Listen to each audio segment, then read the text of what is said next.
Most of you aren't subscribed. Make sure to subscribe, as it helps out the channel. Without further ado, the series starts with our MC, Mao. Hearing her father call out to her, asking Mao to deliver some medicine to the Verdigris house, but to be careful of kidnappers. As Mao heads into town, we see a gorgeous woman, Perrin, renowned as one of the 3 famous princesses of the Verdigris houses, catch the attention of all the men in town. Having dropped off the medicine at the Verdigris house, Mao begins writing up some notes on her most recent experiment, but is interrupted by Perrin, worried that Mao's experiments are harming her. Just then, the granny of the Verdigris house greets Mao, reminding Mao to not perform any risky experiments, wondering if Mao would like to service people and earn a little bit of cash as a courtesan. Not wanting any part of the offer, Mao swiftly leaves, telling Granny that she had left her medicine, but right as Mao leaves, the other 2 princesses appear, sad to not see Mao. As Mao heads home, she passes by herb field, ecstatic to be collecting such luscious herbs, but suddenly is interrupted by some thieves. Kidnapped and taken away, Mao gets worried that her father will be stressed about her disappearance, but at the same time, we see a blue-haired lady, Lady Lahua, give birth to a boy, and a red-haired lady, Lady Gyokuyu, give birth to a girl, both at the same time. As 3 months pass by, we follow Mao, now working in the rear of the emperor's palace, where women are raised with the intention of giving birth to the emperor's children. The rear palace forbids any ordinary men, only allowing relatives of the emperor or eunuchs, male workers that have lost limbs and are unable to work normal jobs. The overall location houses 2,000 concubines and servants combined along with 1,000 eunuchs, but Mao knows that since she is a serving girl, her life is expendable. Mao also notes how there are shut-in concubines, but Mao can't really complain about her current job, as she at least gets paid. Running into a fellow service girl, Xiaolon, Mao helps guide Xiaolon to her delivery location, sad to see that girls are taught the bare minimum to work here, knowing that even servants like her have the opportunity to become low-ranking concubines, but due to her childlike body, Mao brushes that thought aside. That evening, Mao chats with Xiaolon, learning that there have been rumors of a very handsome eunuch that had been spotted in the rear palace. That night, we see a very handsome man, Jinshi, checking up on Lady Lahua and Lady Gyokuyu. Sad to see that Lady Lahua is losing weight and growing ill, but is also terrified that both ladies' children are mysteriously falling ill.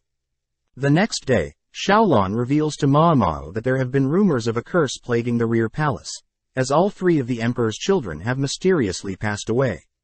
Apparently, this curse is also occurring to the blue-haired lady, Lady Lahua, and the red-haired lady, Lady Gyokuyu as well. Mao states that since Lady Lahua gave birth to a boy, she would be considered the empress consort and the higher ranking of the 2 women, but there are rumors that the emperor favors Lady Gyokuyu, meaning a power struggle is inevitable. Whilst eating, Mao also hears Xiaolon mention how Lady Lahua is getting sick as well, exhibiting symptoms of headache, stomachache and nausea. Having worked as an apothecary back in her village, Mao begins deducing possible causes that may have led to the symptoms, suspecting that someone must have poisoned Lady Lahua, but rules that thought out after some more thinking. Wondering if the cause is something passed down hereditarily, Mao wonders why she cares so much about rumors, but cheekily remarks that she should at least go and see if the rumors are true. Upon entering a more high-ranking area of the palace, Mao spots a crowd forming around the malnourished Lahua, who is accusing Gyokuyu of cursing her child. Not wanting things to get out of hand, Jinshi is called to stop the fight, but as Mao gets a closer look at Lahua, she manages to pinpoint the cause of this supposed curse, passing by Jinshi as Mao wonders how she can help without exposing herself. Choosing to tie a note onto a mysterious flower, Mao's message is ultimately ignored, leading to Lady Liwa's boy sadly passing away.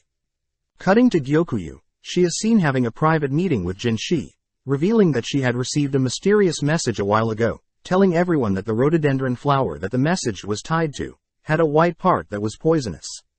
Sadly, the palace physicians had ignored the message, but Gyokuyu would like to know who was the genius that gave them the message, asking Jinshi to track down the genius.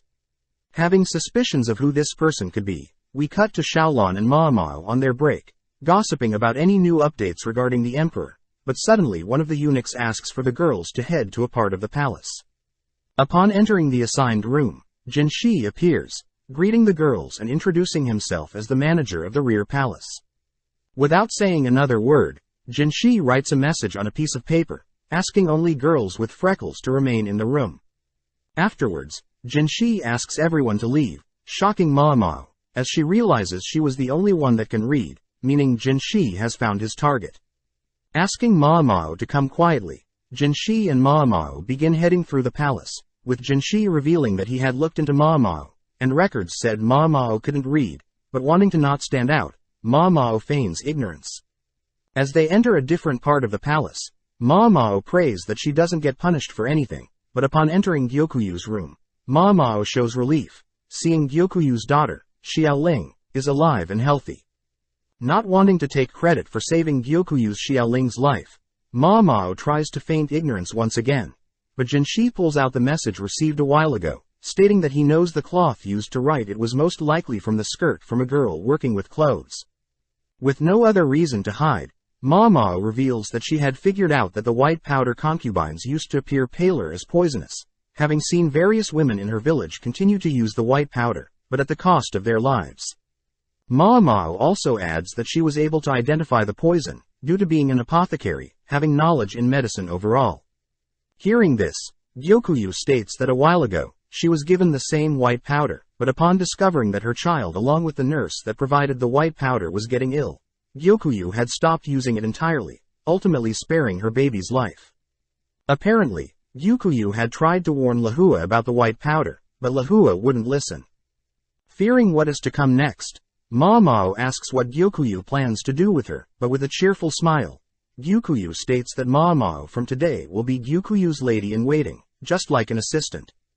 As Mao walks through the rear palace, Mao wonders if her being discovered is a good or bad thing, but at the same time, we see several soldiers suddenly collapse, suspecting that they've been poisoned.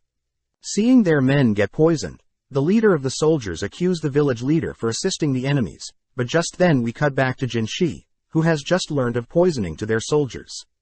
Changing topics for a bit, one of the eunuchs asks Jinshi about Gyokuyu's new attendant, but Jinshi states that compared to Liwa's 10 attendants, Gyokuyu only has 4.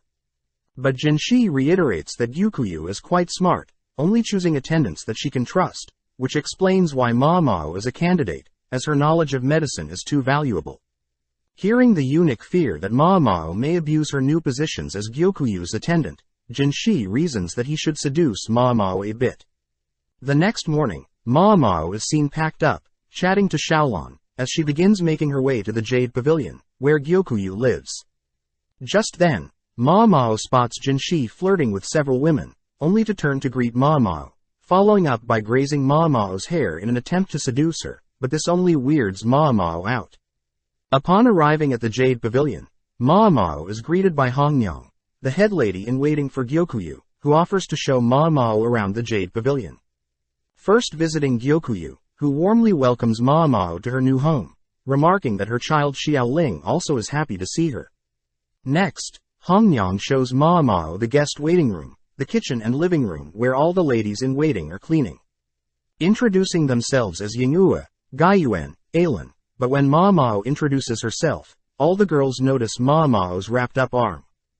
Hongyang states that there are no service girls in the Jade Pavilion, meaning that the 5 of them will have to do all of the work around here, but when Mao offers to help them clean up, the ladies stop Mao asking that she rest up for now, alluding to a special job that Mao will have to do later on.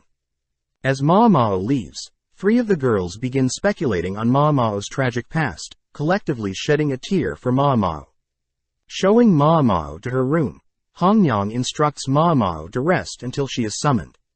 Amazed at the spacious room, Mao is amazed at the promotion, knowing that only elites are normally hired to attend to such royals. That evening, it's revealed that Mao's special role is poison tasting, but Mao can't help but get excited at tasting such luxurious food. Jinshi reveals it is a serious role as when Gyokuyu was pregnant, people had tried to poison her twice, with the food tester being paralyzed after tasting the poisoned food. Starting with the first dish, Mao checks for any distinct marks or scents, only to finally taste the food, noting no numbness and concluding that the first dish is fine. As Mao makes her way through other dishes, Mao thinks about how she would run various experiments using poison when she lived with her father, meaning that she has grown immune to most poisons. That night, Mao advises Gyukuyu to switch the ceramic dishes for silver, as silver will react with most poisons. Amazed, Gyukuyu reveals that they had purposely used ceramic dishes to test Mao's logic, wondering why Mao doesn't reveal that she can read, write and has knowledge in medicine and poisons.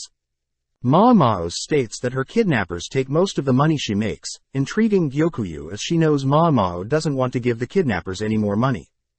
Turning to Mao, Gyukuyu hands Mao a large teapot, dropping it before Mao can grab a hold of it, only to wink at Mao as Gyukuyu states that she'll have to deduct damages out of her normal pay, but since she helped with poison testing earlier, Gyukuyu hands Mao a payment equal to her regular salary, that can't be touched by the kidnappers, impressing Mao as it's a loophole that Gyukuyu is using to help her.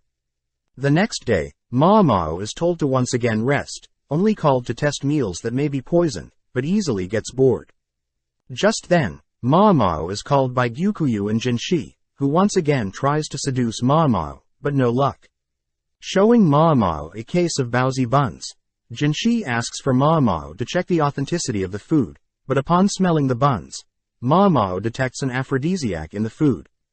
Amazed, Jinshi admits that he knew of the aphrodisiac in the food, which weirds Mao out, believing that Jinshi wanted her to eat it, making Gyukuyu laugh.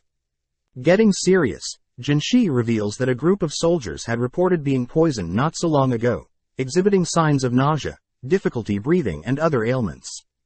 Due to suspicions, the soldiers had planned to punish the head of the village, but luckily one of the officers convinced otherwise, putting the punishment on hold. Asking if the soldiers ate outside, Mao realizes the cause of the issue, heading to a nearby rhododendron flower to explain.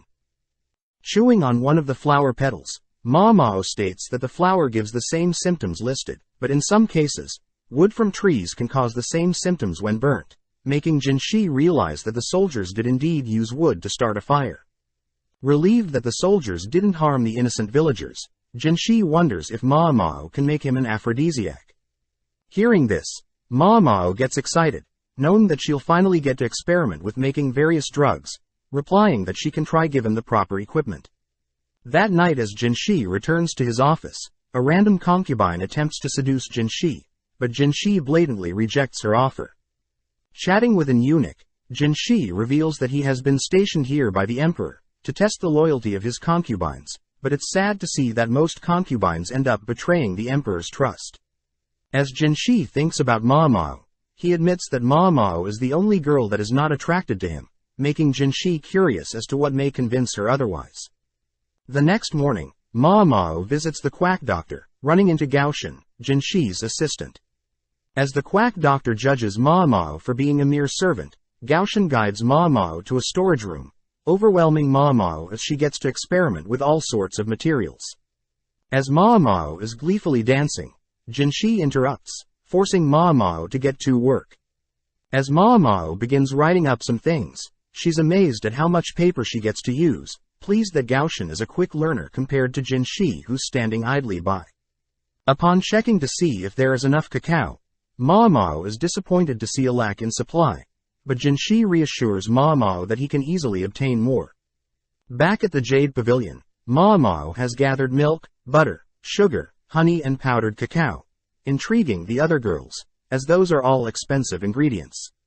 As Hongyang orders the other girls to stop slacking, we see Mao finally begin to craft the aphrodisiac, stating that she had tasted cacao only once in the past, in the form of chocolate, which is considered an aphrodisiac.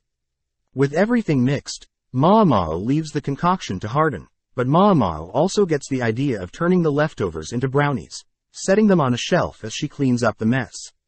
As Mao passes through the courtyard, she suddenly spots various herbs growing on the field, distracted by the various herbs, only to rush back to the kitchen where she sees everyone waiting for her. Apparently, the three girls had snacked on the brownies, and are now too exhausted to work. Presenting her chocolate and brownies to Gyukuyu and Jinshi, Mao warns that the aphrodisiacs are quite potent, and that they are 3 times as effective as most stimulants. As Gyukuyu leaves, she remarks that Mao is not knowledgeable with medicine but also can make drugs. With Jinshi and Ma Mao alone, Jinshi kisses Ma Mao on the back of her neck, only to leave. That night, we follow a lady walking through the palace, only to spot a mysterious figure high up on the palace walls, malnourished and pale. Cutting back to earlier, we see Jinshi talking with Lady Fuyu, but their conversation ends with Fuyu storming out. That night, a lady is seen dressed in all white, approaching another lady, terrifying the innocent bystander. The next morning, we follow Gyukuyu's 3 attendants chatting about their lives before serving Gyokuyu, even discussing how trade between western and central capitals is due to Gyukuyu influencing the emperor. The ladies also mention how stressful it was when Gyukuyu was pregnant, as many people were against a princess from a foreign land, giving birth to a child of the emperor. Following Ma Mao, we see Yingua check up on her, impressed that Ma Mao even knows how to make cold medicine. Upon seeing Ma Mao's wrapped up arm, Yingua checks to see if Ma Mao needs any help, reminding Ma Mao that she can vent to her if she needs. Changing topics, Yingua asks if Ma Mao is aware of a spirit haunting the rear palace, intriguing Ma Mao as she asks Xiaolan about the rumor. Xiaolan states that the ghost lady was sighted a few weeks back, only appearing at night near the Easter castle walls. Ma Mao notes how there are gates on the north, south, east and west of the palace, but each gate is heavily guarded and surrounded by a moat. Xiaolan states that the corpse of the ghost lady supposedly exists at the very bottom of the moat, but Ma Mao notes how that is simply a cliché of all ghost stories. Visiting the quack doctor, Ma Mao is amazed that the doctor is now treating her like a normal human being, ever since discovering that she is knowledgeable in medicine as well. When the quack doctor attempts to serve Ma Mao snacks and tea, they are suddenly interrupted by Jinshi, who asks to join them. As Jinshi sits beside Ma Mao wonders what Jinshi's role in the palace is, thinking dirty thoughts, only to be brought back to reality. As the doctor returns with tea and snacks, Jinshi sends the doctor away to search for items, leaving Jinshi alone with Ma Mao once again. Now alone, Jinshi asks Ma Mao about the ghost girl rumor, catching Ma Mao's intentions when Jinshi mentions sleepwalking. Moving in close, Jinshi asks if Ma Mao can cure sleepwalking, but when Ma Mao states that she doesn't know how, Jinshi annoys Ma Mao until she agrees to give the problem a go. That night, Gaoshan guides Ma Mao to the eastern palace walls, but on the way asks if Ma Mao can stop glaring at Jinshi as if he were an insect. Shocked to see that Gaoshan knows of her disgust for Jinshi, but Gaoshan reveals that Jinshi tends to fantasize about Ma Mao when he's in his office. As they make it to the eastern wall, Ma Mao is captivated by Lady Fuyu, who is dressed in all white, marvelously dancing in front of the moon.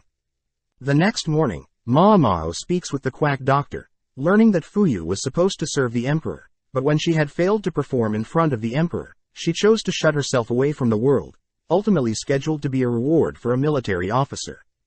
Knowing that she needs more information to cure Fuyu's supposed sleepwalking, Ma Mao asks for directions to Fuyu's room, but before Ma Mao leaves, she learns that Fuyu is from a poor country, which the quack doctor believes that Fuyu doesn't want to go back to. As Ma Mao and Gaoshan spy on Fuyu, Ma Mao is surprised to see Fuyu so timid, reminding her of the Fuyu cotton rose, a flower that remains white during the day, but turns deep pink during night. Returning to Xiaolan to ask for any more details, Ma Mao learns that the ghost lady had originally been spotted on the north side of the palace, but has since moved to the east. Believing that she has found the solution, she wonders if she should operate on solely speculations, but still chooses to present her findings to Gyukuyu and Jinshi. Ma Mao starts by recounting a tale of a concubine that lived in the town near her village, being a cheerful and skilled poet at first, but upon learning that she would be bought, had purposely acted demonic to avoid being bought. Additionally, Ma Mao adds that the person attempting to purchase the lady was a wealthy merchant that had a wife and kid. Hearing this, Gyukuyu wonders if Fuyu was the same, but Jinshi smirks, asking if Ma Mao is telling them everything she knows. With nothing else to add, Ma Mao states that since that day, Fuyu had been forbidden to leave her room, but Ma Mao hopes that everything works out. As days pass by, people start noticing Ma Mao more quiet than usual, leading all the way until the day of Fuyu's departure with her assigned military officer. Having a private chat with Ma Mao, Gyukuyu asks for Ma Mao's true answer to Fuyu's sleepwalking, convincing Ma Mao to reveal the rest of her solution. Apparently, Ma Mao believes that the military officer and Fuyu are childhood friends, having heard reports of the military officer insisting on Fuyu as his reward. Ma Mao hypothesizes that Lady Fuyu had purposely failed at her dance performance in front of the emperor, to avoid any attention. Next, Fuyu had faked her sleepwalking symptoms, as a way to devalue herself as a woman and give people reasons to get her out of the palace. Finally, Lady Fuyu's dance on the Easter Palace walls was most likely her way of praying for her military childhood friend to return safely from the eastern battlefields. As Fuyu leaves the palace, she shows her relief to finally reunite with her childhood friend, showing that Ma Mao's deductions were spot on. That evening, Ma Mao is seen wondering what it must be like to fall in love, but at the same time, Gaoshan asks Gyukuyu a favor involving Ma Mao. Cutting to Ma Mao, we see several of Liwa's ladies in waiting scolding Ma Mao, having pushed Ma Mao down, and begun berating Ma Mao for trying to feed Lihua such disgusting food. Flashing back, we see that the emperor is visiting Gyukuyu, having Ma Mao taste the food for poison. But before Ma Mao can leave, after confirming that the food is not poisoned, she's surprised to see the emperor personally ask for a favor. Apparently, the emperor had asked for Ma Mao to solve and cure the Lihua, as Lihua is acting strange, and since it's a request directly from the emperor, Ma Mao has no reason to refuse. Cutting back to the present, Ma Mao begins cleaning up the spilled food she had made for Lihua, only to be kicked out by Liwa's lady-in-waiting.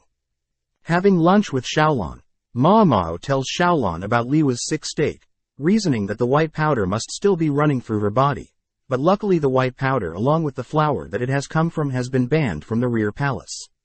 Xiaolon is amazed that Ma Mao was personally asked by the emperor to cure his concubine, but Ma Mao notes how strange it is that the emperor is asking her instead of the quack doctor, finishing up her meal, only to head to the kitchen. Knowing that she needs to expel the existing poison from Liwa's body, Ma Mao decides to create a better-looking porridge, but gets refused and kicked out by Liwa's lady-in-waiting. Trying once again, Ma Mao has no luck, but catches a glimpse of Liwa's normal prestigious meal, noting how the food may be delicious, but it's way too heavy for a sick person to be eating. As Ma Mao is kicked out, we see Jinshi off to the side observing her, watching as Ma Mao continues to try and serve Lihua, but her ladies-in-waiting continue to refuse Ma Mao's help. One day as Ma Mao tries to bring food to Lihua, Jinshi appears, asking if Ma Mao needs any help, but seeing Ma Mao defeated, Jinshi charms Liwa's lady-in-waiting, allowing Ma Mao to finally serve Lihua a porridge. Slowly feeding Lihua the porridge, Ma Mao is happy to see that Lihua can still digest food on her own, but as Ma Mao wipes a stain from Liwa's face, she realizes that Lihua is covered in a white powder, similar to the poisonous one that had been banned. Getting serious, Ma Mao walks to the leader of the ladies-in-waiting, demanding to know who was in charge of applying the white powder to Lihua. When one of the leaders steps up, remarking that she was the one, Ma Mao slaps the lady to the ground, dragging her towards the draw, where she finds the poisonous powder. Dumping the powder on the lady, Ma Mao reiterates that the powder is poison, and that the lady's cocky know-it-all attitude is causing Lihua to slowly die. As Ma Mao orders Liwa's ladies-in-waiting to clean up the white powder, Jinshi can't help but admire Ma Mao's serious sudden tone, which Ma Mao quickly corrects. Getting to work, Ma Mao diluted her porridge, as Lihua is in worse condition than she thought. Next, Ma Mao opened up windows, to allow ventilation, as the incense set up by the Liwa's ladies were simply making it hard for Lihua to breathe. Ma Mao also orders Liwa's ladies to help wipe down and clean Lihua, only for Ma Mao to hydrate Lihua with tea to help flush out any toxins within Liwa's body. With Ma Mao spending more time taking care of Lihua, Lihua started to recover, allowing Ma Mao to begin adding fruits to the meal. As Ma Mao continues to take care of Lihua, it's revealed that the leader of the ladies in the meeting was punished and confined, having hid the poisonous powder from everyone. Checking up on Ma Mao, Janishi unveils a little treat for Ma Mao, who pleasantly accepts the gift, munching on the meal, but knows that the gift was from Gaoshan. Jinshi asks Ma Mao if they can help with Liwa's recovery, prompting Ma Mao to ask Jinshi to begin constructing a steam bath, stating that sweating will help Lihua as well. Returning to Liwa's side, Ma Mao suddenly hears Lihua speaking, leaning in close to hear Lihua ask why Ma Mao is helping her, stating that she doesn't want to live. Mao reveals that she knows Lahua doesn't want to die, prompting Lahua to agree, as she thinks about the memories she had with her baby.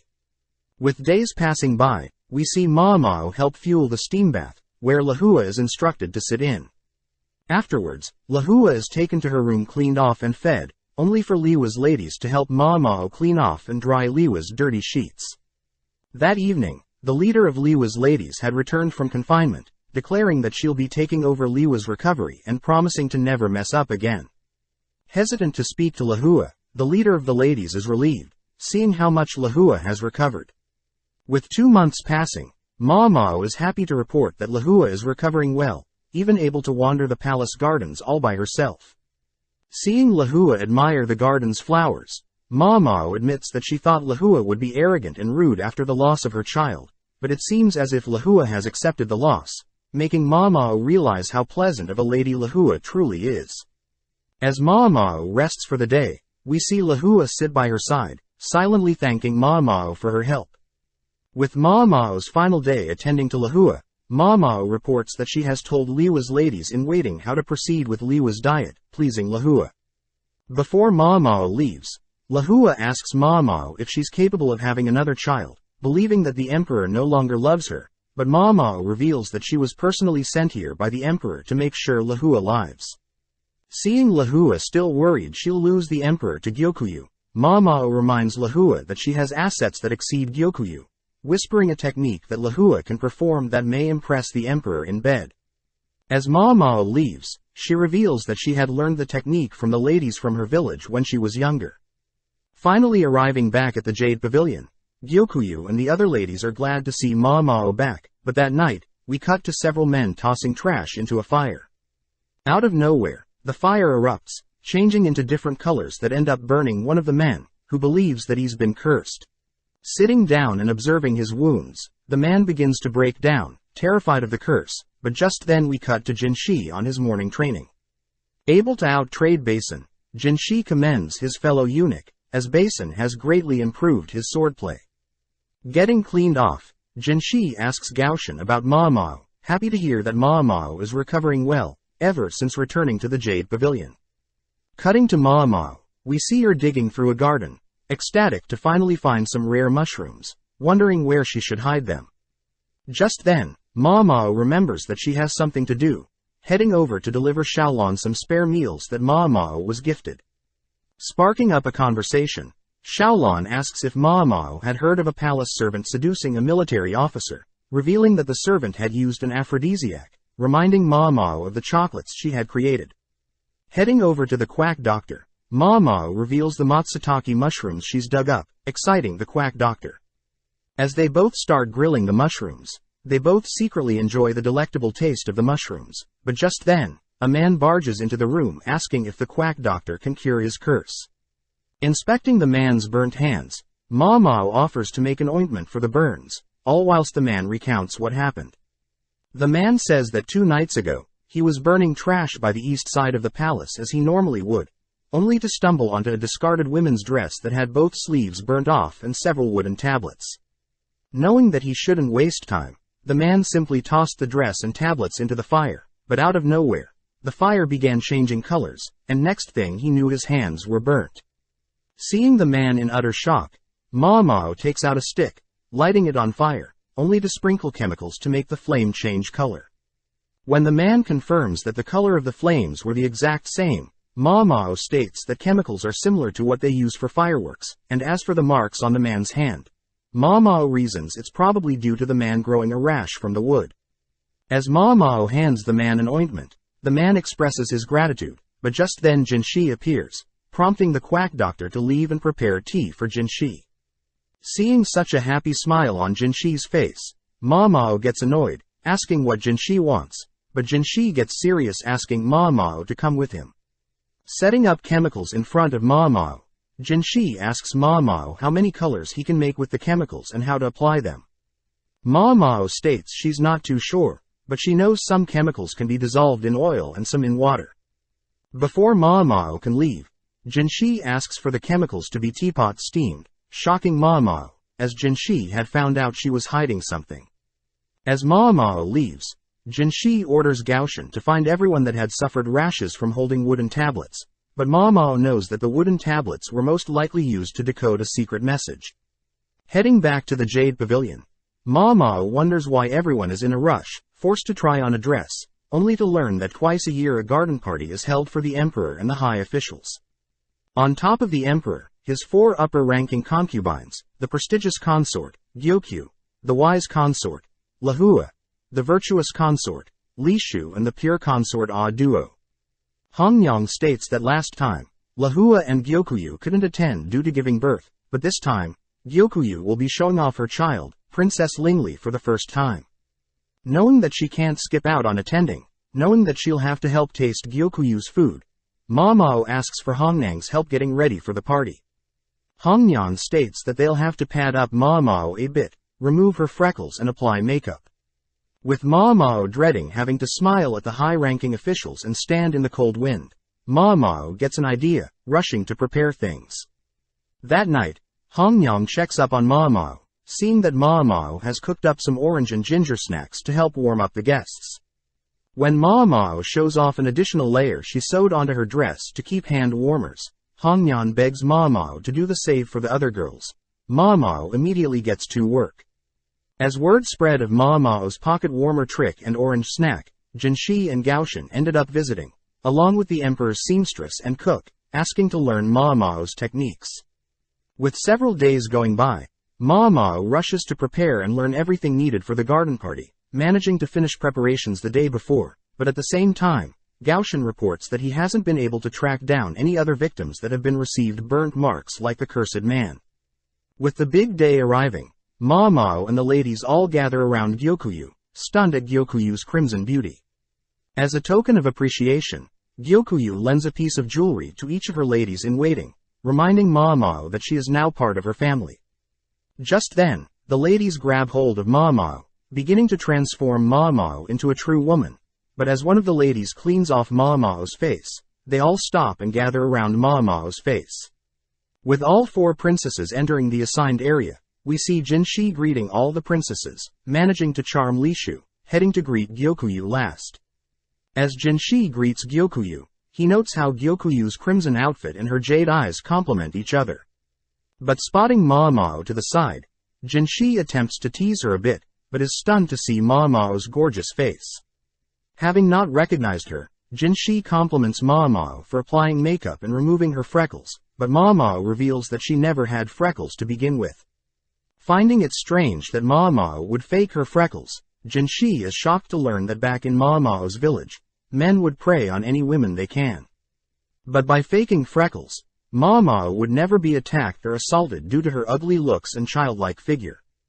Additionally, Jinshi learns that Ma Mao was kidnapped from her village, apologizing for something so sad to happen to such a talent like Ma Mao. Ma Mao states that it isn't Jinshi's fault, but Jinshi pulls Ma Mao close, giving Ma Mao his hairpin, only to leave. As other ladies voice their jealousy at Ma Mao, Gyokyu approaches Ma Mao, uttering that Ma Mao no longer belongs to a single person. Before Ma Mao can learn what that means, the garden party begins, overwhelming Ma Mao as the sheer scale of the party is unimaginable. But at the same time as the food for the guest is served, we cut to an ominous silhouette. As the garden party unfolds, we cut to Ma Mao and the other ladies all clinging to each other as the cold wind brushes past them. Peeking through the curtains, Ma Mao notes how the arrangement of the 4 concubines encourages rivalry. Looking around, Ma Mao spots Empress Dowager, having given birth to the emperor and the emperor's younger brother at a very young age. Sadly, the emperor's younger brother couldn't make the party, supposedly being too sick to leave the house. Just then, Ma Mao overhears some of the leader Liwa's ladies making fun of her friends, watching as Yingua gets more and more angry. Ma Mao thinks back on when she was taking care of Lahua. Ma Mao was easily able to scare Liwa's attendants, but seeing Liwa's attendants making fun of her friends, Ma Mao reminds Liwa's attendants of what she can do to them, scaring them off. As Ma Mao reminds her friends that she needs to change their hand warmers, the Gyokuyu's ladies can't help but admire Ma Mao, always being so nice even after having such a tragic past. Just then, Ah Duo's attendants and Li Shu's attendants begin to bicker, which Ma Mao learns that consort Li Shu is only 14 and Ah Duo is already 35, being the oldest of the 4 consorts. Additionally, Li Shu used to be the daughter-in-law of Ah Duo, as Ah Duo used to be a concubine of the previous emperor, whilst Li Shu was a concubine of the current. But since the previous emperor passed away 5 years ago, Ah Duo became a concubine of the current emperor. Amazed that Li Shu was only 9 to be a concubine, Ma Mao realized she was mistaken, as Li Shu was in fact Ah Duo's mother-in-law. As Hongnian passes Gyokuyu's child to Ma Mao, they both notice Li Shu passing by, both bowing their heads, as Li Shu cockily walks past. Hongnian states that Li Shu is very young, as a virtuous consort like Li Shu would normally wear white, but instead Li Shu chose to wear a dark pink, a color similar to Gyokuyu's crimson red. As Hongnian leaves, Ma Mao spots several girls freezing cold, offering the girls to hold some coals to warm them up, but this only weirds them out. As Ma Mao returns to her friends, they start teasing Ma Mao for sharing her hand-warmer trick with other consorts' attendants, but Ma Mao suddenly spots a man handing his hairpin to a girl. Seeing Ma Mao intrigued, one of her friends mentions that fighting one hairpin is how men recruit ladies, but Ma Mao's friend also alludes to a second meaning. As Ma Mao leaves for some fresh air, a man, Lihaku, stops her, offering his hairpin. Seeing that Lihaku has got several other pins, Ma Mao is happy to receive a hairpin, but just then Lahua appears, prompting Ma Mao and the other attendants to greet her. As a gift, Lahua personally hands Ma Mao a hairpin as well, shocking the other girls as they wonder if Gyokuyu will be okay with Ma Mao garnering so much attention. With Ma Mao now preparing to test the food for poison, Ma Mao spots Gaoshan in the crowd, amazed that he is quite high-ranking.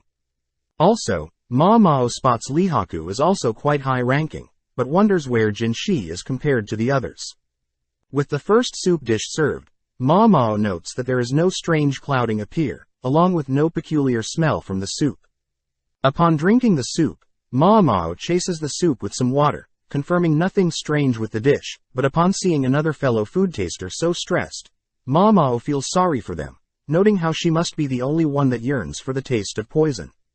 Up next is a vinegar fish and vegetable dish, a favorite of the emperor's, but instead of blueback fish there is jellyfish. With nothing too outlandish, Ma Mao pans over to see Li Shu sweating at the thought of eating fish, but forces herself to eat it as she is in public. But as she looks at Li Shu's food taster, Ma Mao spots the food taster smirking whilst staring at Li Shu. At the same time, one of Lihaku's friends asks Lihaku to watch one of the food tasters, realizing that it is Ma Mao from earlier. Slowly watching as Ma Mao slowly slurps and enjoys the next dish, but as Ma Mao finishes enjoying the dish, she declares that the dish she just tasted was poisoned, quickly walking off. As Jinshi begins slowly walking to the stage, he makes it just in time to see another person collapse from tasting the dish, but spots Ma Mao running off somewhere. Checking up on Ma Mao, Jinshi is shocked to see Ma Mao so happy, grabbing and dragging her to the infirmary. Ma Mao notes how she would have loved to swallow the poison, but states that the poison would have easily paralyzed her, but hearing this, Jinshi gets weirded out. Jinshi states that another official had tried the dish themselves, making Ma Mao wonder what idiot would do so, offering to give Jinshi a bag of drugs that will help the people poisoned to throw up and get the poison out of their systems. Accepting the drugs, Jinshi continues to drag Ma Mao along, but Ma Mao notes how Jinshi has gotten a new hairpin, wondering why he wasn't at the party until now. Upon reaching the palace infirmary, Ma Mao is instructed to vomit the rest of the food in her stomach, ultimately impressed by the palace's drugs. Moving on to a more serious topic, Jinshi wants to know if Ma Mao suspects the person that may have wanted to poison Gyokuyu, but Ma Mao asks for Jinshi to bring Li Shu. Being able to charm Li Shu into coming, Jinshi introduces Li Shu and her food taster to Ma Mao. Spotting Li Shu scratching herself, Ma Mao rushes to unveil her dress, spotting rashes scattered along Li Shu's arm. Ma Mao confirms that Li Shu is indeed allergic to fish, commenting how she herself is allergic to buckwheat, and could never build up a tolerance to it. Asking if Li Shu is handling the fish okay, Ma Mao states that the vinegar fish dish she tasted earlier had jellyfish, meaning that Lady Gyokuyu's dishes and Lady Li Shu's dishes were swapped. Upon confirming that Li Shu is allergic to mackerel, Ma Mao glares at Li Shu's food taster, speculating that although the food taster knew Li Shu was allergic to mackerel, she still allowed Li Shu to eat a dish with mackerel. Having written up several other foods that Li Shu should avoid, Ma Mao personally hands Li Shu's food taster the list, glaring and warning the food taster to not act out, or else she may disappear. With Jinshi asking Ma Mao what just happened, Ma Mao feigns ignorance, but before Ma Mao leaves, she states that there may have been other attempts at poisoning. Now alone, Gaoshan asks Jinshi if the poisoning is somehow related to the wooden tablets, alluding to a lady-in-waiting that visited earlier not having any burns on her hands. The next morning, Ma Mao is seen dreaming of her father, wondering if he's alright. Apparently after the party, the other attendants ordered Ma Mao to get plenty of rest, ultimately leading to Ma Mao sleeping until noon. Reporting to Gyokuyu, Ma Mao apologizes for sleeping in, but Gyokuyu states that Ma Mao could have taken the day off. Upon seeing Ma Mao's face, Gyokuyu wonders why Ma Mao has added freckles to her face, but Ma Mao states she's more comfortable with them on. Changing topics, Gyokuyu tells Ma Mao that Gaoshan has been wanting to speak with Ma Mao, assigned to pluck some weed in the meantime. Greeting Gaoshan, Ma Mao hears that Jinshi wanted to give Ma Mao the poisonous soup in the cup Gyokuyu was supposed to drink. Upon confirming that no one has touched the silver cup up until now, Ma Mao heads to retrieve some cotton, powder and a brush. Taking some cotton and dabbing it in the powder, Ma Mao begins patting the silver cup with the powder, brushing off the excess to reveal some fingerprints. Ma Mao reveals that the oils that excrete from the human body easily stain silver, hence why silver utensils are cleaned thoroughly. Suddenly realizing something about Li Shu and her food taster, Ma Mao quickly hides her realization, explaining to Gaoshan that 4 people in total touched the silver cup. Since they already know that someone must have poured, carried and tasted the soup, it leads Ma Mao to assume that the 4th person must be the one to have poisoned the soup. Hearing this, Gaoshan wonders why Li Shu's food taster is touching Gyokuyu's dish, but Ma Mao reveals that Li Shu's food taster had swapped Li Shu's and Gyokuyu's dishes to bully Li Shu. Shocked that a lady-in-waiting will bully a high-ranking concubine, Gaoshan listens to Ma Mao's reasoning, learning that Li Shu's lady-in-waitings must have personally recommended Li Shu to wear a similar color to Gyokuyu, only to purposely wear white themselves, making Li Shu seem childish and disrespectful towards Gyokuyu. Sadly, Ma Mao knows that concubines can only rely and trust their ladies-in-waiting, but for Li Shu, it seems that the people she can trust the most are nothing but bullies. The bright side was that, since Ma Mao tasted the poison meant for Li Shu, Ma Mao was able to save Li Shu's life. When Gaoshan wonders what would have caused the ladies-in-waiting to turn on Li Shu, Ma Mao suspects that the ladies are not only jealous that Li Shu was able to become a concubine to the previous emperor at such a young age, but they also believe the Li Shu is disgusting for choosing to leech off the existing emperor after the previous emperor passed away. Seeing as the mysterious 4th person's fingerprints are near the edge, Ma Mao suspects it to be another lady-in-waiting, but before Ma Mao leaves, Gaoshan asks why Ma Mao didn't reveal Li Shu's food taster's crime of swapping and bullying Li Shu. Surprised that Gaoshan found out, Ma Mao reveals that she knows how rough it is to be a food taster, so Ma Mao reasons that remaining Li Shu's food taster is enough of a punishment. Reporting to Jinshi on his findings, Jinshi praises Gaoshan for getting the truth out from Ma Mao, but complains that he hasn't gotten any time to rest, as he's trying to figure out the culprit. Choosing to rest at his desk, Gaoshan reminds Jinshi to act more professional, but ends up helping Jinshi to remove his hairpin, something only a special individual can wear. As Gaoshan leaves for the night, Jinshi perks up, stating that he can finally get to work. The next day, Ma Mao sits with Xiaolon, who is excited to hear that Ma Mao received several hairpins, mentioning that Ma Mao can finally leave the rear palace. Shocked to hear this, Ma Mao learns that with a hairpin, Ma Mao can as the hairpin owner to assist Ma Mao temporarily or permanently leave the rear palace.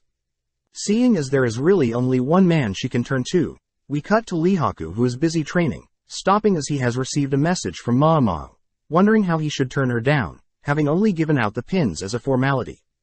Choosing to privately chat with Ma Mao, Lihaku is shocked to see Ma Mao is completely different without makeup, but asks why Ma Mao had summoned him. Upon hearing that Ma Mao would like Lihaku to vouch for her to visit her home, Lihaku gets pissed, wondering what Ma Mao can give in exchange.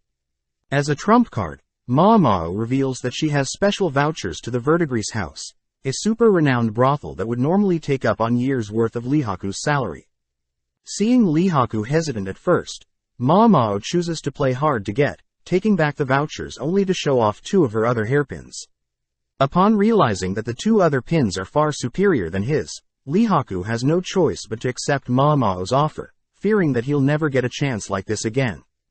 Reporting the good news to Gyokuyu and the other girls, Mao promises to bring back souvenirs, but Gyokuyu and Hongnina note how Mao probably doesn't know the full extent of what the hairpin means. As Mao leaves, we see Jinshi finding out that Mao had left the rear palace with another man, but Gyokuyu adds that it'll only be for 3 days. With Mao and Lihaku traveling by carriage, Mao reveals that the town near her village is renowned as the Pleasure District, with the 3 princesses of the Verdigris house idolized by the whole country. Upon arriving at the entrance of the Verdigris house, Mao rushes to hug Granny, but instead receives a swift blow to her stomach. Mao reassures Lihaku that she's fine, as Granny used to perform the trick to allow Mao to spit out all the poison she would test and consume. Happy to see Lihaku has lots of muscles, Granny assigns Lihaku Perrin, finally alone with Mao. Wondering why Mao left for 10 months, Mao states that she had sent a letter, which the Granny confirms she got. That's why she chose to service Lihaku for a discount. Taking out the money she earned at the rear palace, Mao apologizes for not making enough to afford Perrin, but Granny states that Mao simply needs to bring in more young guests like Lihaku, so they can squeeze them for all their money. As Granny leaves, she tells Mao to quickly return to her father, heading back down the street that she grew up on. Upon entering her father's home, Mao spots her father doing the same thing as when she left, sitting down and telling her father stories of her time at the rear palace.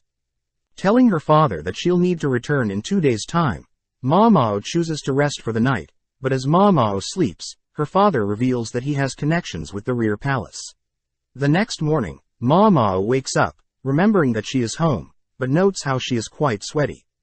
Seeing that her father isn't home, Mao reasons that her father is probably out in the herb field, wishing that her father would stop working at his age.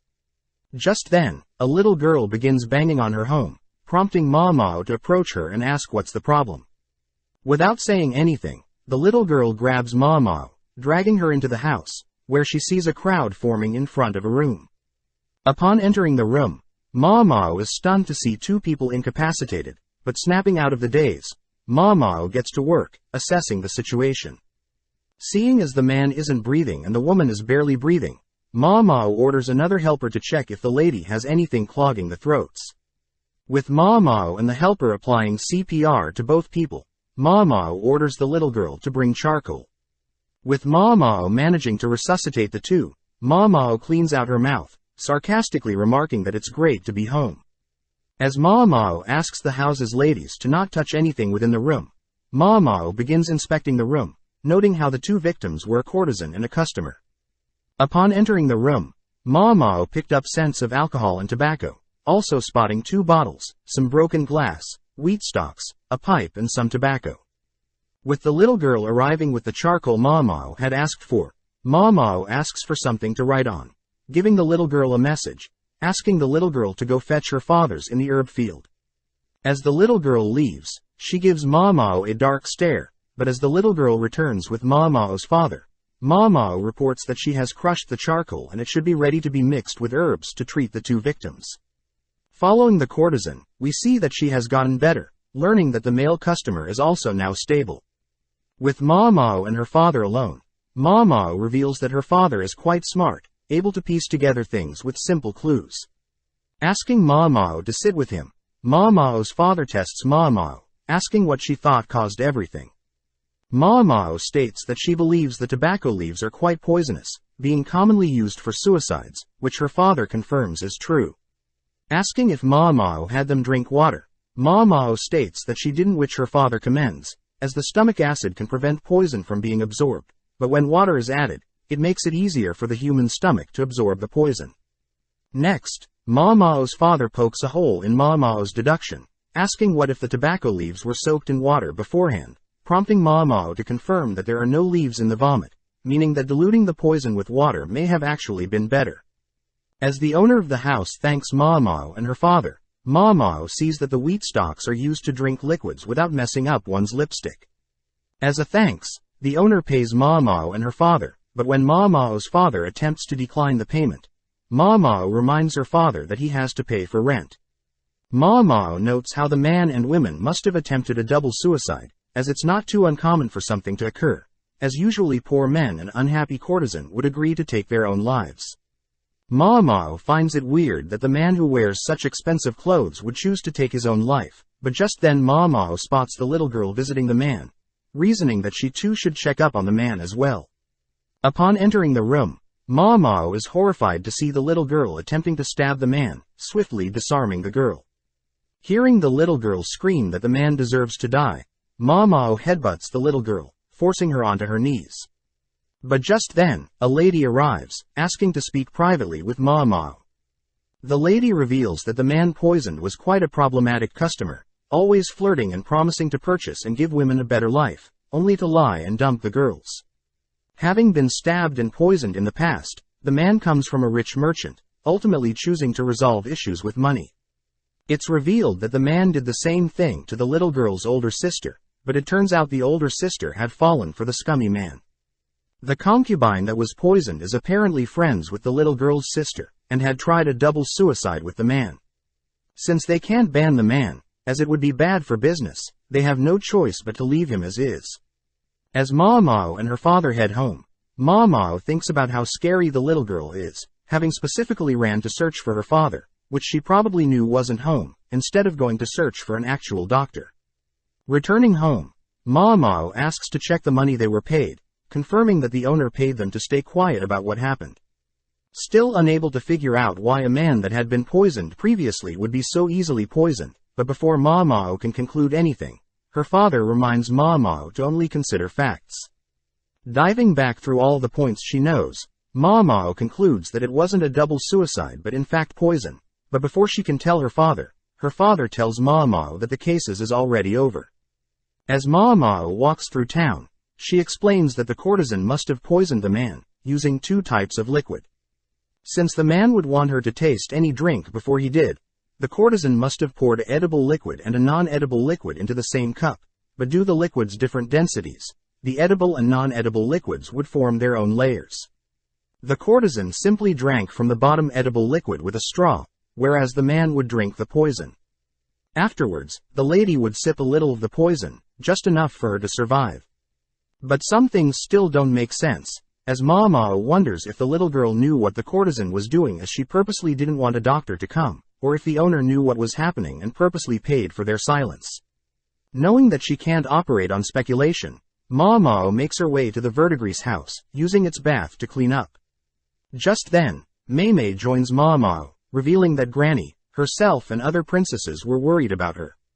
That night, Mao is seen visiting the annex, falling asleep as she sits beside someone sleeping. With the 3 days already over, Mao's father wishes her well, heading over to pick up Lihaku who has already been ensnared by Perrin.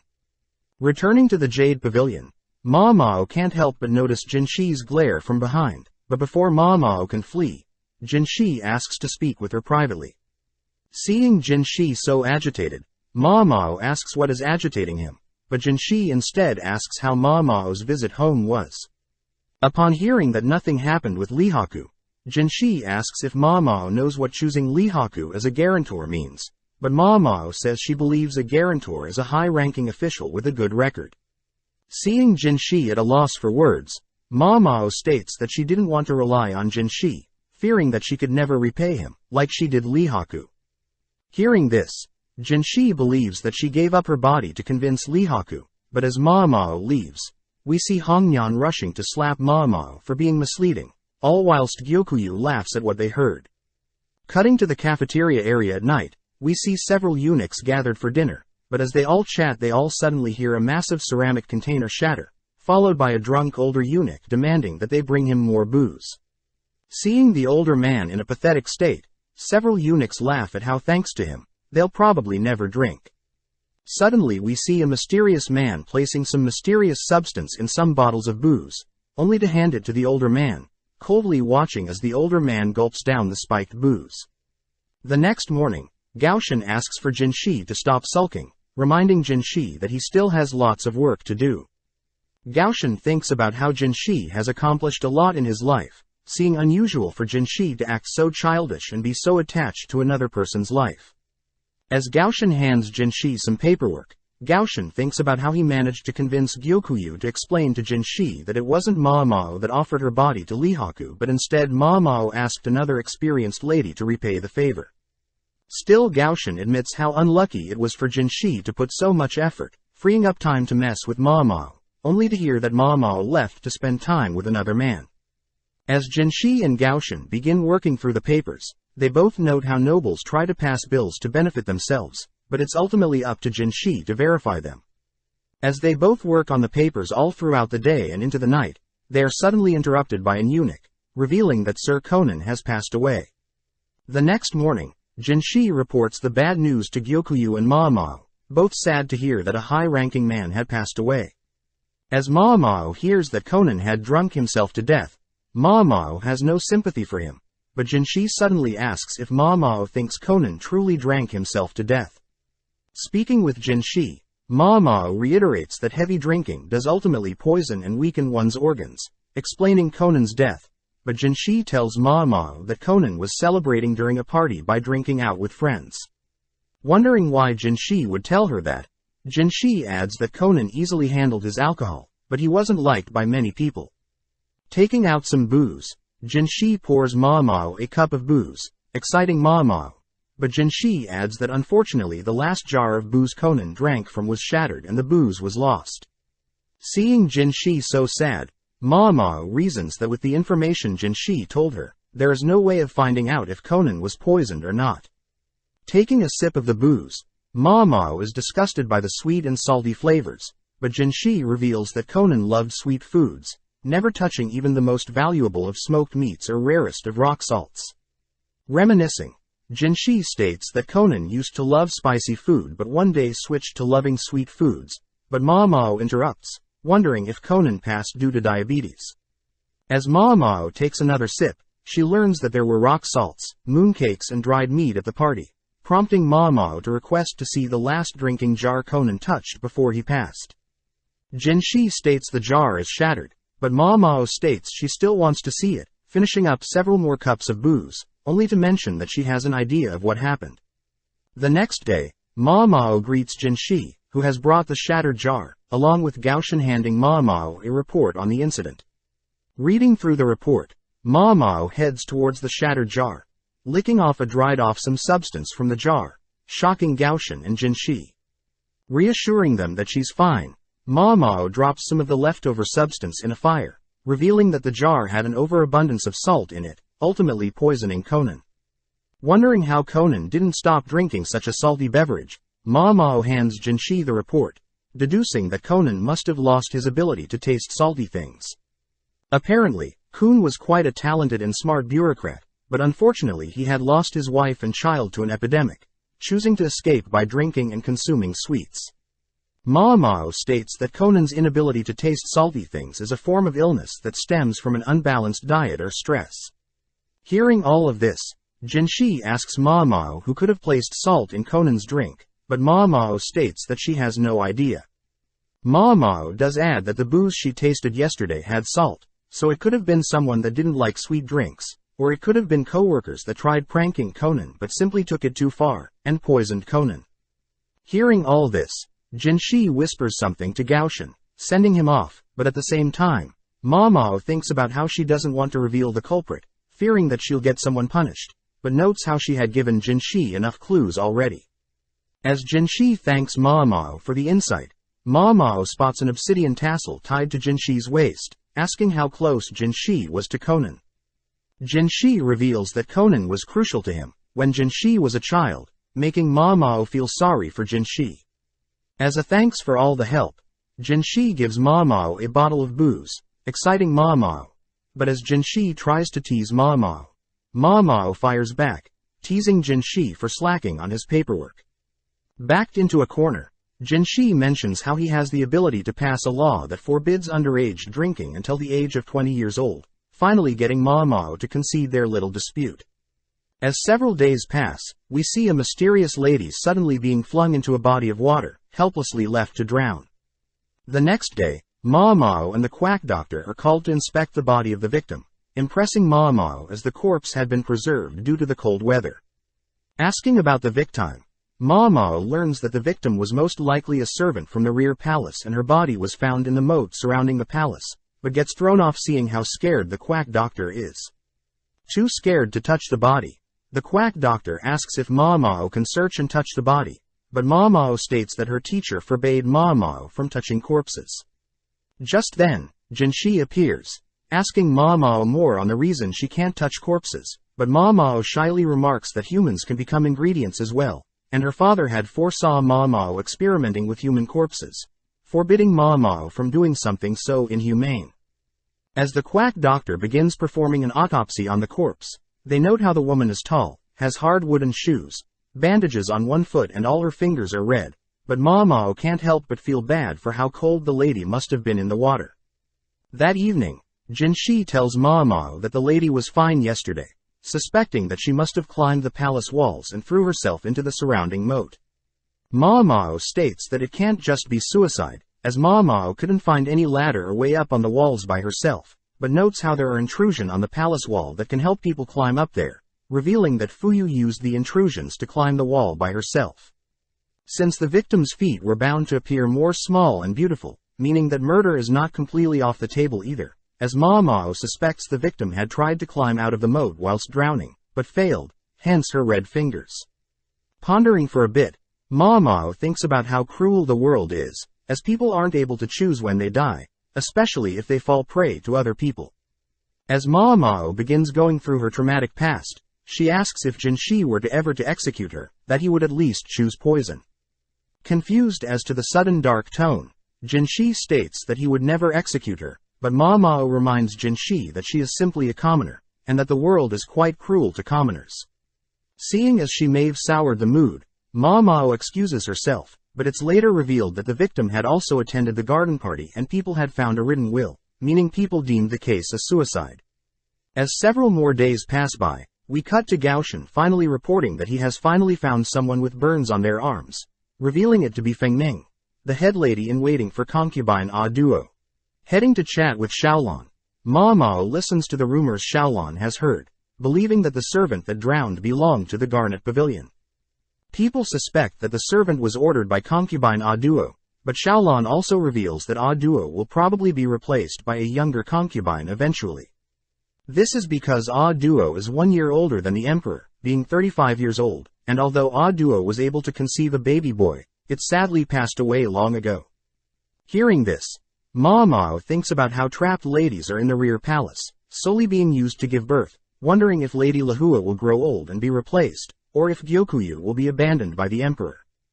Before Xiaolon leaves, Mao hands Xiaolon some leftover food from their most recent tea party, exciting Xiaolon. But as Mao returns back to the Jade Pavilion, she learns that they'll be having another tea party. Seeing as everyone is more busy than usual, Mao learns that Lady Lishu will be attending the tea party. With everything set up, Lady Gyokuyu greets Lady Lishu, both already tense as Mao notes how they both to be more wary than when the emperor was here. Watching Gyokuyu conversate, Mao is impressed, as Gyokuyu is able to control and steer the conversation with her polite manners. Mao heard that Gyokuyu constantly sends messages to her family, making sure to be aware of current events in the outside world, making her an intellect worthy to be a concubine. As Mao glances at Lishu's food taster, Mao feels bad as the food taster is scared to death of Mao, and on top of that, Lishu's other lady-in-waiting doesn't seem to be paying attention.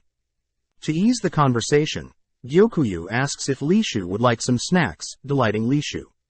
Unveiling their sweet drink, Gyokuyu shows Lishu a drink that will warm her up, consisting of boiled orange peels and honey. But hearing the ingredients, Lishu's face drops, prompting Mao to deduce that Lishu is allergic to honey, all whilst Lishu's lady-in-waiting mock Lishu for being a picky eater again. Intervening, Mao sips the orange and honey drink, signaling to Gyokuyu that they should offer another beverage, opting for some hot ginger water instead, pleasing Lishu.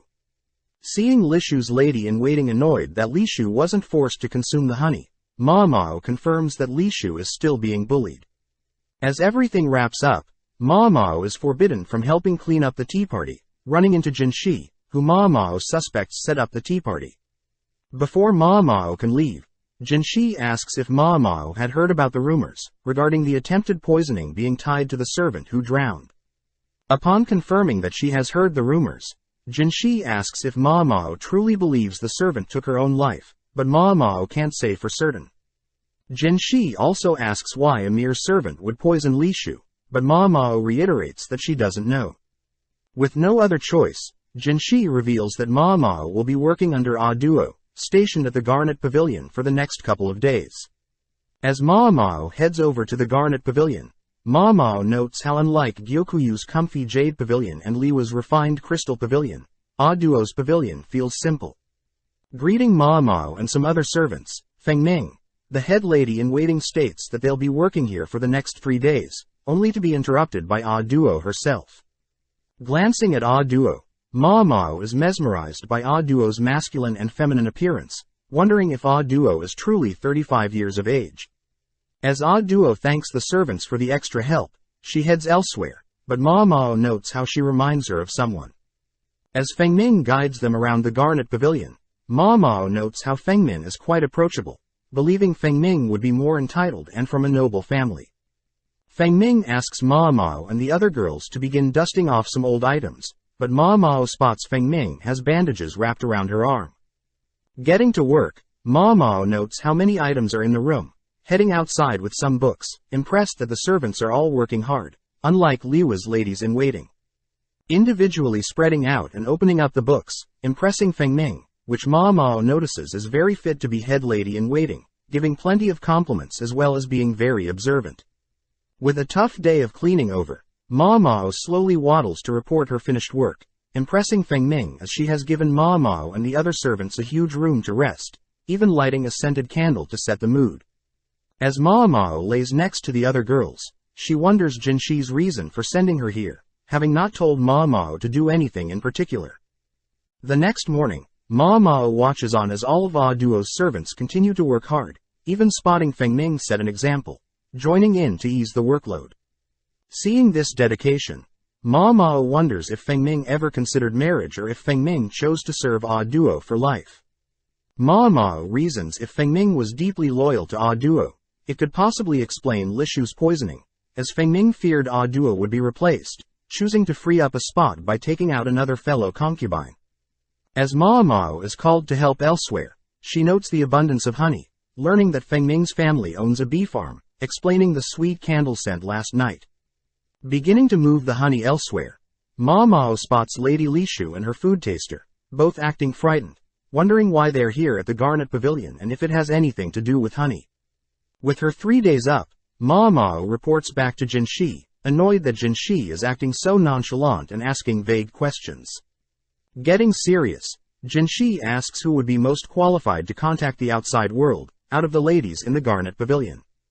Realizing that Jinshi is leading her somewhere, Ma Mao reveals that Feng Min would be the most qualified, having deduced that the bandages around her arm link her to the mysterious colored wooden tablets, believing the tablets to have some sort of code. Happy to hear that Ma Mao is on the same page, Jinshi dips his finger in some honey, slowly approaching Ma Mao as he intends to give her a reward. Creeped out, Ma Mao begins to back away, only to be cornered, calling out to Gaoshan for help, but no reply. Wondering if she should just give in or escape, but as Jinshi slowly moves his fingers closer to Ma Mao, he utters that it's not honey but an aconite syrup. Upon hearing this, Ma Mao begins realizing something, piecing Li Shu's allergic reaction to the servants drowning along with realizing Feng Ming's involvement, all tied to syrup. Luckily, Gyokuyu catches Jishin in the act, scaring Jinshi off, checking to see if Ma Mao is alright. Still mad that Gaoshan let Jinshi get away with such an act, Ma Mao asks to visit Li Shu, accompanied by Gaoshan. Li Shu is sad to see that Jinshi isn't visiting, but allows Ma Mao to speak her mind, prompting Ma Mao to ask if Li Shu is allergic to honey. Li Shu is surprised that Ma Mao knows, revealing that when she was younger, her nurses forbid honey, believing it was life-threatening. Before Li Shu can say anything further, one of Li Shu's lady-in-waiting butts in, scolding Ma Mao for digging into Li Shu's private life, followed by another lady-in-waiting asking Li Shu to kick Ma Mao out. Seeing Li Shu being manipulated by the ones so close, Ma Mao declares that she is simply following Jin Shi's orders, getting the girls to back off.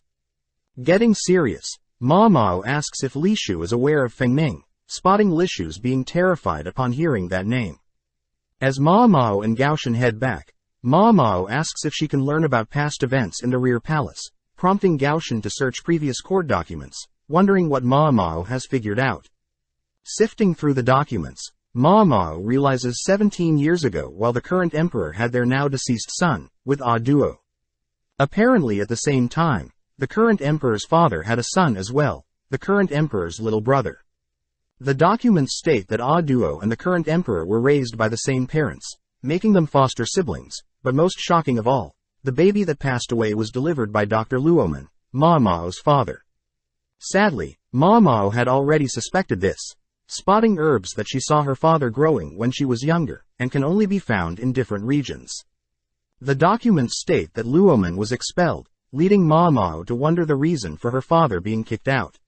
The next morning, Ma Mao heads to visit Feng Ming, telling Feng Ming that she has brought a gift for Ah Duo from Gyokuyu, but when Ma Mao shows what's inside the gift, Feng Ming gets serious, inviting Ma Mao in.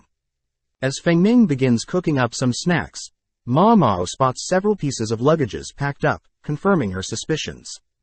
As Feng Ming serves Ma Mao her snacks, Feng Ming asks Ma Mao what she's looking for, but Ma Mao immediately asks when Feng Ming will be leaving. With Feng Ming impressed, Ma Mao continues, revealing that she knows the cleanup for the Garnet Pavilion was simply preparations to welcome the new high-ranked concubine and that Ah Duo must leave soon. Ma Mao also states that she suspects Ah Duo can no longer give birth, but Feng Ming states that's none of Ma Mao's business, only for Ma Mao to reveal that her father, Luoman, was the one that delivered the babies at that time. Ma Mao suspects that since the former emperor and the current emperor had babies at the same time, Ah Duo was ultimately left to give birth alone, as Ma Mao's father was forced to prioritize the previous emperor. With Feng Ming by Ah Duo's side, Ah Duo was luckily able to give birth to a baby boy, but at the cost of her uterus. As Feng Ming glares at Ma Mao states that the Ah Duo's baby passed away shortly after, deducing that Feng Ming was the one taking care of the child instead of Ah Duo. Praising Ma Mao for figuring everything out, Ma Mao adds that people believe the baby passed away from toxic white powder just like Liu's baby, but Ma Mao suspects it was another issue. With a serious glare, Feng Ming listens to Ma Mao as she notes Feng Min is quite smart, having kept the baby away from the white powder, unveiling the gift, revealed to be a flower and some honey. Ma Mao states that the nectar from flowers can be very poisonous, especially to newborns, revealing that Feng Min had unknowingly fed Ah Duo's child nectar, believing that it would be good for the child, but sadly it was poisonous. Ma Mao says that her father, the head doctor at the time, was ultimately blamed for the death of Ah Duo's baby and kicked out of the rear palace, but later Feng Ming found out that she was the reason, choosing to hide it from Ah Duo. Sadly, Feng Min had discovered that Li Shu was aware of such side effects of honey, so Feng Ming decided she would eliminate Li Shu. At the time, Li Shu was quite close with Ah Duo, as Li Shu was a child with no parents, and Ah Duo was a mother that had lost her child, both naturally gravitating to one another. One day, Li Shu had tried to tell Feng Ming about honey being dangerous to newborns, shocking Feng Ming as she didn't want Ah Duo to ever hear, driving Li Shu away from the rear palace. On top of that, when the previous emperor had passed away, Li Shu was no longer wanted in the rear palace, relieving Feng Ming. Unfortunately for Feng Ming, Li Shu was reinstated as the current emperor's concubine, meaning that Li Shu was once again capable of revealing the truth of Feng Ming poisoning Ah Duo's child with honey, prompting Feng Ming to poison Li Shu's soup during the garden party. With everything revealed, Feng Ming asks what Ma Mao wants, but as Ma Mao stares at the butcher knife behind Feng Ming, Ma Mao replies that she doesn't want anything. Sighing, Feng Ming reveals that she had always admired Ah Duo, being a person that could converse equally with the current emperor, compared to herself, who only followed her parents' orders to become a lady-in-waiting. As Feng Ming begins to break down, reliving the moment when Ah Duo lifelessly reassures her ladies-in-waiting to not blame themselves, as Ah Duo is aware that any child under the ages of 7 can pass away from any illness. Seeing Feng Ming cry, knowing that she was responsible for taking away the most precious thing in Ah Duo's life, Ma Mao wonders what Feng Ming was going through having to serve Ah Duo for 16 years after, attempting to make it up to Ah Duo. Knowing that Jin Shi would surely arrest Feng Ming if he found out, Ma Mao suggests an alternative plan, leaving as Ah Duo watches Ma Mao head home. That night, Ma Mao leaps into bed exhausted, revealing that she had wrapped herself in several layers of solidified oil paper, having expected to be slashed. The next morning, Jin Shi reveals that Feng Ming has turned herself in, asking if Ma Mao has anything to do with this, which Ma Mao feigns ignorance. Jin Shi adds that Ah Duo will be moved to the south side of the palace, a decision made by the emperor a while ago.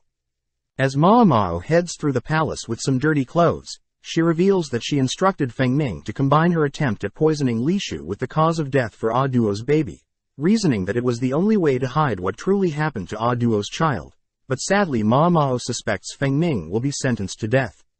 With several days passing, we see Jin Shi visit Ah Duo, all whilst Ma Mao struggles to fall asleep, choosing to have a midnight stroll. As Ma Mao climbs the palace walls, she admires the moon, noting how Feng Ming was executed and Ah Duo will be leaving the palace the next day. Just then, Ma Mao spots Ah Duo, offering to have a drink of booze. Unable to refuse the offer, Ma Mao learns that Ah Duo was always the emperor's friend, never expecting to be the emperor's concubine.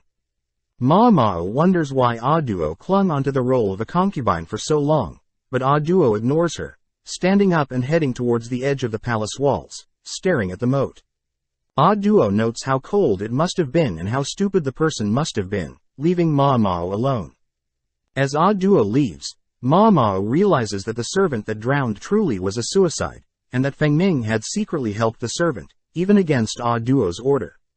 Seeing as it's too cold, Ma Mao begins heading back down the wall, but gets startled, falling off, only to realize it's Jin Shi. Attempting to leave, Ma Mao gets pulled for a hug from Jin Shi, revealing that he was forced to drink by Ah Duo, only to be thrown out. Feeling sorry for Jin Shi, Ma Mao tries to escape, but spots Jin Shi tearing up, allowing Jin Shi to cling on a little longer. The next morning, Ah Duo returns her crown, signifying the pure consort, handing it to Jin Shi. Seeing the two next to each other, Ma Mao realizes that Ah Duo reminds her of Jin Shi, remembering that Ah Duo never said her child passed, but instead left her. Ma Mao wonders if Ah Duo had purposely swapped babies with the previous emperors, known that her child would be a better life, and the reason she stayed in the rear palace so long was to ensure that her child would grow up right, also explaining why her father was punished for not noticing and explains why the younger brother emperor's brother is never seen. But Ma Mao notes she shouldn't just speculate, spotting Li Shu calling out to Ah Duo all whilst a single lady in waiting chases after her.